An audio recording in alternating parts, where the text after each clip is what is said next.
హైదరాబాద్ అల్వాల్ సర్కిల్లో బీజేపీ 47వ ఆవిర్భావ దినోత్సవ వేడుకలు అట్టహాసంగా జరిగాయి. ఇందిరాగాంధీ కూడలిలో పార్టీ శ్రేణులు భారీ సంఖ్యలో పాల్గొని పార్టీ జెండాను ఎగురవేశారు.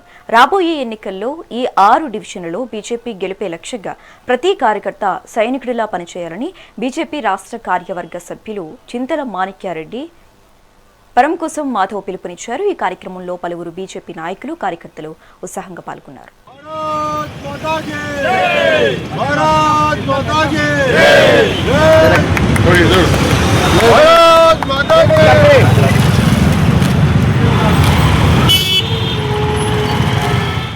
వరమన్న గారు మేమందరం కలిసి బీజేపీ ప్రెసిడెంట్స్ అందరు కలిసి ఈ సంబరాలు చేయడం చాలా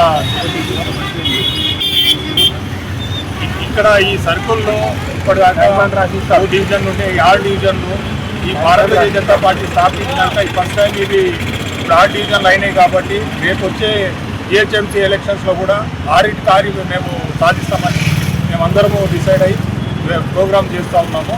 దీనికి తోడు మా ఎంపీ ఈటల రాజేందర్ గారు ఇప్పుడు మోడీ గవర్నమెంట్లో ఈ 3 times మోడీ గవర్నమెంట్ 12 years నుంచి నడుస్తున్న దాంట్లో ఆయన మెయిన్ కార్యక్రమాలు చేస్తున్నారు. దానికి మాకు చాలా ఆనందంగా ఉంది. ఎందుకంటే స్థానికంగా ఉన్న ఏ సమస్యలైనా ఆయన అందరికీ స్పందించి అన్ని ప్రోగ్రామ్స్ ముందుకు చేసుకోబోతున్నారు.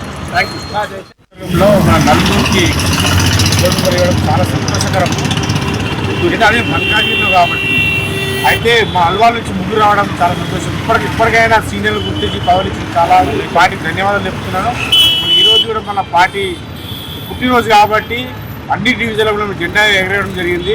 అందరం సీనియర్లను కలిసి జూనియర్లను కలిసి సంఘటితంగా మేము వచ్చే రాబోయే ఎలక్షన్లో కూడా జిహెచ్ఎంసీలో పక్కా 6 గెలవడానికి ప్రయత్నం చేస్తాం. మేము భారీ మెజార్టీతో గెలిచి మన ఈటల రాజేందర్ కానీ మన రామచంద్ర గారికి మేము గిఫ్ట్ చేయాలనుకుంటున్నాం.